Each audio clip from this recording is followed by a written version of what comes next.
episode, we will talk about how the different types of hematological malignancies affect a cytogenetics lab's decision on how they set up each culture.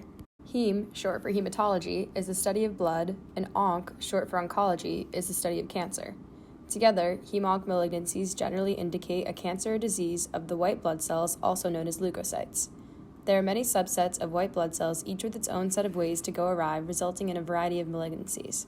Most of these malignancies fall into the categories of leukemia and lymphoma. Leukemias originate in the bone marrow, negatively affecting normal hematopoiesis of the bone marrow and blood. Lymphomas are malignancies of the lymphatic system, oftentimes originating in the lymph nodes. It is for this reason that a majority of samples received in heme-onc cytogenetics are bone marrow aspirates, peripheral blood draws, and lymph nodes. Once a sample is accessioned and reaches the cytogenetics lab, the technologist has to decide how they are going to initiate the culture. The culture conditions, which vary based on time incubated and use of mitotic stimulants, is generally based on the indication for analysis provided by the patient's physician.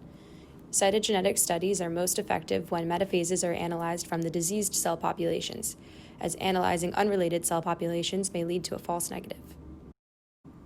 The first set of culture conditions is the most basic. The following diseases generally target cells that are found early on in the hematopoietic system and are actively dividing. These samples are incubated for approximately 24 hours and do not need a mitotic stimulant. The other disease types we're going to talk about are often found later on in the hematopoietic system. These cells are matured and differentiated, which means they have lost some of their ability to divide under normal conditions. It is for this reason that scientists have had to find methods to stimulate the cell types by adding specific mitogens and leaving the cultures incubating for longer times. This second set of diseases affects mostly B cells.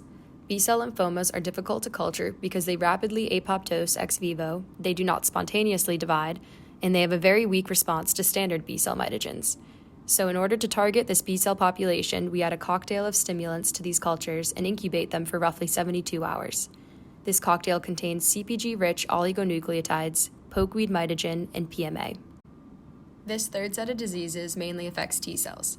Tcell leukemia samples rely on T cell proliferation, which is optimized by a 72-hour incubation time and the addition of PHA, short for phytohemagglutinin, which is extracted from red kidney beans and stimulates T lymphocyte cell division.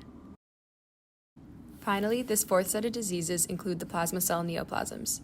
Not only do plasma cells constitute a very small population of overall cells in a sample, but they are also a mature cell type that is terminally differentiated, which makes it less likely that they will divide in culture and yield metaphase cells for analysis. In order to stimulate the plasma cells, many labs have adopted the use of the mitogen interleukin-4 and extended incubation times as long as 5 days.